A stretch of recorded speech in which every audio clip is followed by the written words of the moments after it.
ನಮಸ್ಕಾರ ಸ್ನೇಹಿತರೆ. ತಾಂಡವ್ನ 7 ದಿನದ ಸವಾಲಿನ ಮೊದಲನೇ ದಿನದ ಸವಾಲು ಹೇಗಿತ್ತು? ತಾಂಡವ್ನ ಪಾಡು ನಾಯಿ ಪಾಡಾಯಿತು ಅಂತಲೇ ಹೇಳ್ಬೋದು. ಹಾಗಿದ್ರೆ ಆಗದ್ದೇನು, ಆಗ್ತಿರೋದೇನು, ಇದೆಲ್ಲವನ್ನ ಕೂಡ ತಿಳ್ಕೊಬೇಕು ಅಂದರೆ ಈಗಲೇ ನಮ್ಮ ಈ ಚಾನಲ್ನ ಸಬ್ಸ್ಕ್ರೈಬ್ ಮಾಡಿ, ಹಾಗೆ ಒಂದು ವಿಡಿಯೋವನ್ನು ಪೂರ್ತಿಯಾಗಿ ನೋಡಿ. ಈ ಕಡೆ ಶ್ರೇಷ್ಠಾಗೆ ಚಳಿ ಬಿಡಿಸ್ತಾಳೆ ಪೂಜಾ. ಇಲ್ಲಿ ಶ್ರೇಷ್ಠ ಪೂಜಾಗೆ ಚಳಿ ಬಿಡಿಸೋಕೆ ಸಿದ್ಧವಾಗ್ತಾಳೆ, ಆದರೆ ಎಲ್ಲ ಕೂಡ ಉಲ್ಟಾ ಹೊಡೆಯುತ್ತೆ. ಈ ಕಡೆ ಪೂಜಾ ಹೇಳೋ ಮಾತುಗಳು ಶ್ರೇಷ್ಠಾಗೆ ಆತಂಕ ತರಿಸೋಕ್ಕೂ ಮುನ್ನ ಶ್ರೇಷ್ಠ ಆಡಿದ ಮಾತುಗಳು ಪೂಜಾಗೆ ಶಾಕ್ ಕೊಟ್ಟಿರುತ್ತೆ. ಈ ಕಡೆ ಪೂಜಾಗೆ ನಿನ್ನ ಅಕ್ಕ ಡಿವೋರ್ಸ್ ಕೊಡೋಕೆ ಒಪ್ಕೊಂಡಿದ್ದಾಳೆ, ನಿನ್ನ ಭಾವ ಡಿವೋರ್ಸ್ ಕೊಡ್ತಿದ್ದಾನೆ, ಎಲ್ಲ ರೀತಿಯ ಪ್ರೊಸೀಜರ್ಸ್ ಕೂಡ ಶುರುವಾಗಿದೆ ಅಂತ ಹೇಳ್ತಿದ್ದಾಳೆ. ಜೊತೆಗೆ ನಿನ್ನ ಅಕ್ಕ ಕೂಡ ಒಪ್ಕೊಂಡ್ಲು ಅಂತದಾಗ, ಇಲ್ಲ ನನ್ನ ಅಕ್ಕ ಯಾವುದೇ ಕಾರಣಕ್ಕೂ ಆ ರೀತಿ ಒಪ್ಕೊಳ್ಳೋಕೆ ಸಾಧ್ಯ ಇಲ್ಲ, ಎಂಥ ಪಾಪಿ ನೀನು, ಒಂದು ಸುಂದರ ಸಂಸಾರನ ಹಾಳು ಮಾಡೋಕೆ ಹೇಗೆ ಮನ್ಸು ಬಂತು ಅಂತ. ಒಂದು ಮಾತು ಕೇಳ್ಕೊ, ನಿನ್ನ ಅಕ್ಕ ಏನು ಈಸಿಯಾಗೇನು ಒಪ್ಕೊಂಡಿಲ್ಲ, ಅವಳು ಕೂಡ ಕಂಡೀಷನ್ ಹಾಕಿ ಒಪ್ಕೊಂಡಿದ್ದಾಳೆ. 7 ದಿನದ ಕಂಡೀಷನಲ್ಲಿ ತಾಂಡವ್ ಗೆದ್ರೆ 8ನೇ ದಿನಕ್ಕೆ ನಿನ್ನ ಅಕ್ಕ ಸಿಗ್ನೇಚರ್ ಹಾಕಿ ಕಳಿಸ್ತಾಳಂತೆ. ಆ ನಂತರ ತಾಂಡವ್ಗೆ ಡಿವೋರ್ಸ್ ಆಗುತ್ತೆ, ನಾನು ಅವನು ಮದುವೆ ಆಗ್ತೀವಿ. ಆಲ್ರೆಡಿ ನಮ್ಮಿಬ್ರು ಎಂಗೇಜ್ಮೆಂಟ್ ಮುಗ್ದಿದೆ. ಇವರಿಬ್ರು ಫೇಕ್ ಅಪ್ಪ ಅಮ್ಮ, ಈ ಒಂದು ಮನೇನ ನಾನು ಸುಳ್ಳು ಹೇಳಿ ಗಂಡ ಹೆಂಡ್ತಿ ನಾನು ತಾಂಡವ್ ಅಂತ ಹೇಳ್ಬಿಟ್ಟು ತೊಗೊಂಡಿರೋದು. ಹೋಗಿ ವಿಶ್ವನ ಕುಸುಮ ಹತ್ರ ಹೋಗಿ ಹೇಳು, ನನಗೂ ಕೂಡ ಅದೇ ಬೇಕು, ನಿಮ್ಮ ಭಾವಂಗೆ ಚಳಿ ಜ್ವರ, ಅವನಿಗೆ ತಾಕತ್ತೇ ಇಲ್ಲ ಮಾತಾಡೋಕೆ, ನೀನೇ ಹೋಗಿ ಹೇಳು, ನನಗೆ ಒಳ್ಳೆ ಕೆಲಸ ಮಾಡಿಕೊಡು ಅಂತ ಹೇಳ್ತಿದ್ರೆ, ಈ ಕಡೆ ಶ್ರೇಷ್ಠ ಮಾತನ್ನು ಕೇಳಿದ್ದೆ ಪೂಜಾ ತನ್ನ ನಿರ್ಧಾರನೇ ಬದಲಾಯಿಸ್ಬಿಡ್ತಾಳೆ. ನೋಡು, ನೀನು ಯಾವಾಗ ಡಿವೋರ್ಸ್ಗೆ ನನ್ನ ಅಕ್ಕ ಒಪ್ಕೊಂಡ್ಲು, ಡಿವೋರ್ಸ್ ಕೊಡೋಕ್ಕೆ ಹೋಗಿದ್ದಾಳೆ, ನನ್ನ ಭಾವ ಡಿವೋರ್ಸ್ ಕಳಿಸ್ತಾ ಅಂದ್ಯೋ, ಆಗಲೇ ಡಿಸೈಡ್ ಮಾಡಿಬಿಟ್ಟೆ, ನನ್ನ ಪ್ಲ್ಯಾನ್ನಲ್ಲಿ ಚೇಂಜ್ ಮಾಡಿಕೊಂಡೆ. ನಾನು ಇಲ್ಲಿಗೆ ಬಂದಿದ್ದೆ ನಿಮ್ಮಿಬ್ರನ್ನ ರೆಡ್ ಹ್ಯಾಂಡಾಗಿ ಹಿಡ್ದು ಅತ್ತೆಗೆ ತೋರಿಸ್ಬೇಕು ಅಂತ. ಆದರೆ ಡಿವೋರ್ಸ್ ಕೊಡೋ ತನಕ ಹೋಗಿದ್ದೀರಾ ಅಂದರೆ ನೀವಿಬ್ರು ಕಂತ್ರಿಗಳು, ಏನು ಕೂಡ ಮಾಡೋದಕ್ಕೆ ಎಸೋದಿಲ್ಲ.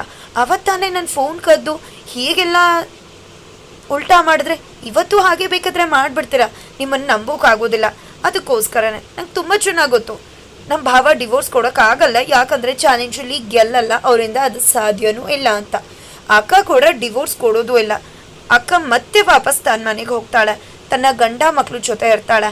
ನೀನು ಏನೂ ಕೂಡ ಮಾಡ್ಕೊಳೋಕ್ಕಾಗೋದಿಲ್ಲ. ಜೊತೆಗೆ ಇನ್ನೊಂದು ವಿಷಯ ಗೊತ್ತಿದ್ಯಾ, ನಿನ್ನಂಥವ್ರನ್ನ ಏನಂತಾರೆ ಗೊತ್ತಾ? ಸ್ಟೆಪ್ನಿ ಅಂತ ಕರೀತಾರೆ. ನೀನು ಅಷ್ಟು ಓದ್ಕೊಂಡಿಲ್ಲದೆ ಇರ್ಬೋದು, ಆದರೆ ನೀನು ಓದ್ಕೊಂಡಿದ್ಯಾ ಅಲ್ವಾ, ಗೊತ್ತಿರಬೇಕಲ್ವಾ ಕಾನೂನು ಏನು ಹೇಳುತ್ತೆ ಅಂತ. ಮೊದಲನೇ ಹೆಂಡತಿ ಬದುಕಿದ್ದಾಗಲೇ 2ನೇ ಮದುವೆ ಆಗಬಾರ್ದು, ಅದು ಕಾನೂನು ಬಾಹಿರ ಅಂತ ಗೊತ್ತಲ್ವಾ? ಅದು ಗೊತ್ತಿದ್ದು ಮದುವೆ ಆಗೋಕೆ ಹೊರಟಿದ್ಯಾ. ಆ ರೀತಿ ಮದುವೆ ಆದರೆ ಅದಕ್ಕೆ ವ್ಯಾಲಿಡ್ ಇಲ್ಲ ಅಂತ ಗೊತ್ತಲ್ವಾ? ಅಕ್ಕಂಗೆ ಡಿವೋರ್ಸ್ ಕೂಡ ಆಗಲ್ಲ, ನಿನ್ನ ಮದುವೆ ಕೂಡ ಆಗಲ್ಲ, ನಿಶ್ಚಿತಾರ್ಥ ಮಾಡ್ಕೊಂಡಿದ್ದೀನಿ ಅಲ್ವಾ ಅಂದೆ ಅಲ್ವಾ, ಅದಕ್ಕೆ ಕನ್ಸು ಕಂಡ್ಕೊಂಡು ಸುಮ್ಮನಾಗು. ಮದುವೆಗಿದ್ವ ಆಸೆ ಎಲ್ಲ ಬಿಟ್ಬಿಡು, ಬೇರೆ ಹುಡುಗನ ನೋಡ್ಕೊ. ಯಾಕಂದರೆ ಬಾಬಾ ಡಿವೋರ್ಸ್ ಕೊಡೋಕ್ಕಾಗಲ್ಲ. ಅದಕ್ಕೂ ಮೀರಿ ಮದುವೆ ಆಗ್ತೀನಿ ಅಂದರೆ ನನ್ನ ಅಕ್ಕ ಕಾನೂನು ಪ್ರಕಾರ ಏನು ಮಾಡಬೇಕು ಅದನ್ನು ಮಾಡ್ತಾಳೆ, ಆಮೇಲೆ ಏನಾಗಬೇಕು ಅದಾಗತ್ತೆ, ನೆನಪಿದೆ ಅಲ್ವಾ ಅಂತ ಹೇಳ್ತಿದ್ದಾಗ ಏನು ಅಂತಿದ್ಯಾ ನೀನು? ನನಗೆ ಬ್ಲ್ಯಾಕ್ ಮೇಲ್ ಮಾಡ್ತಿದ್ಯಾ? ತಾಂಡವ್ನ ಬೇಕಾದ್ರೆ ಇವಾಗಲೇ ಕರ್ಸ್ಕೊತೀನಿ, 1 ತಿಂಗಳು ಒಳಗೆ ನನ್ನ ಮದುವೆ ಆಗತ್ತೆ ಅಂತಿದ್ರೆ ಹೌದಾ? ಬಾಬಾನ ಕರ್ಸ್ಕೋತೀಯ? ಸರಿ ಕರ್ಸ್ಕೊ, ನನಗೂ ಗೊತ್ತು ಏನು ಮಾಡಬೇಕು ಅಂತ. ಈ ಒಂದು ಕರಿಮಣಿ ಹಾಕ್ಕೊಂಡು ಈ ಒಂದು ಮನೆನಾರು ಉಳಿಸ್ಕೊಂಡಿದ್ಯಾ, ಹೋಗ್ಬಿಟ್ಟು ಓನರ್ ಅಜ್ಜಿಗೆ ನೀವಿಬ್ರು ಗಂಡ ಹೆಂಡ್ತಿಯಲ್ಲ, ಇದು ಫೇಕ್ ಅತ್ತೆ, ಫೇಕ್ ಮನೆ, ಫೇಕ್ ಮದುವೆ ಅಂತ ಹೇಳಿದ್ರೆ ನಿನ್ನ ಹೊರಗಡೆ ಹಾಕ್ತಾರೆ. ಜೊತೆಗೆ ನೀನು ಅಂಥ ಕೆಲಸ ಏನಾದರೂ ಮಾಡಿದ್ರೆ ನನ್ಗೆ ಎಂಥವಳು ಅಂತ ಗೊತ್ತಿಲ್ಲ, ಕಂತ್ರಿ ನಾನು ರೋಡ್ ಮುಂದೆ ನಿಂತ್ಕೊಂಡು ಇವಳು ಎಂಥವಳು, ಇವಳು ಎಂಥ ಮನೆ ಹಾಳಿ, ಮನೆ ಮುರುಕಿ, ಮರ್ಯಾದಸ್ಲಲ್ಲ, ಮರ್ಯಾದೆಯವ್ರು ಇರೋ ಜಾಗ ಅಲ್ಲ ಅಂತ ಹೇಳಿ ನೀನು ಮರ್ಯಾದೆನ ಬೀದಿಲಿ ಹರಾಜು ಹಾಕ್ಬಿಡ್ತೀನಿ, ಎಚ್ಚರಿಕೆಯಿಂದ ಇಟ್ಕೊ.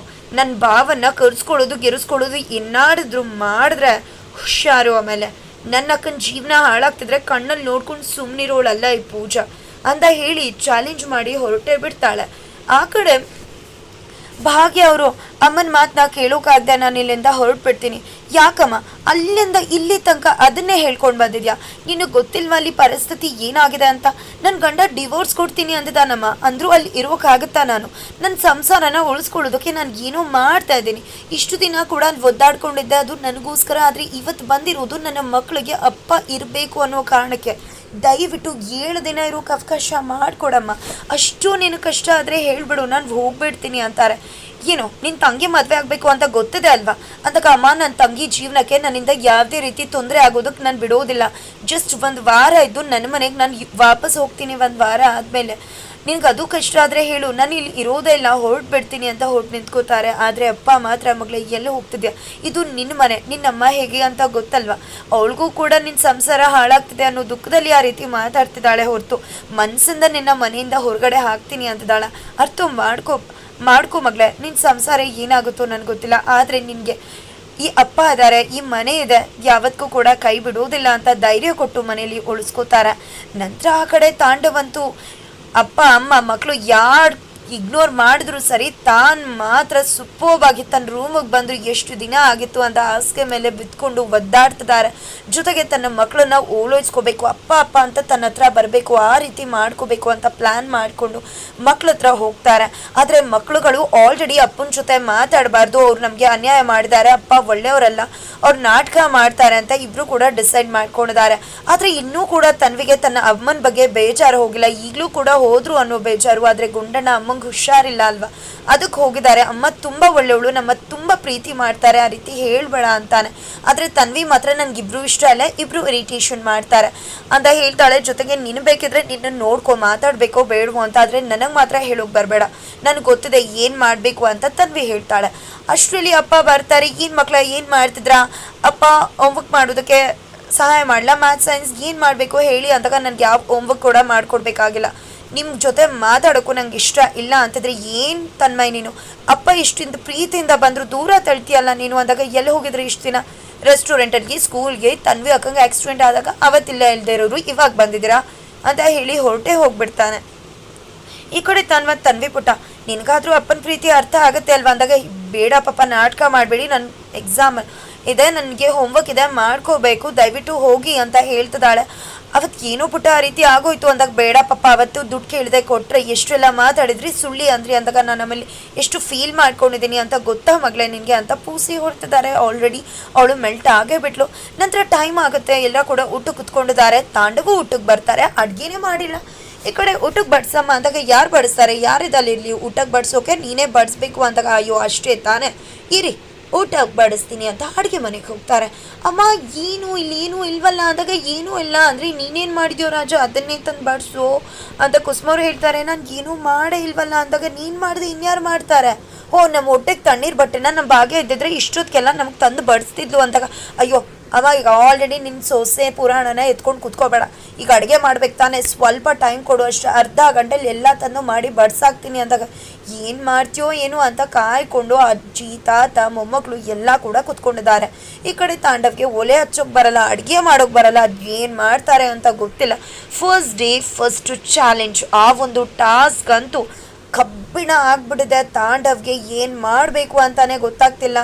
ಏತ ಅಂದರೆ ಪ್ರೀತಿ, ಪ್ರೀತಿ ಅಂದರೆ ಏತ ಅಂತ ಒಂದಕ್ಕೆ ಮತ್ತೊಂದು ಮಗದೊಂದು ಒಂದನ್ನು 10 ಮಾಡಿಡ್ತಿದ್ದಾರೆ. ಫೈನಲಿ ತಾಂಡವಂತೂ ಈ ಒಂದು ಟಾಸ್ಕಲ್ಲಿ ಗೆಲುವಂತೂ ಸಾಧಿಸೋಕೆ ಆಗೋದೇ ಇಲ್ಲ.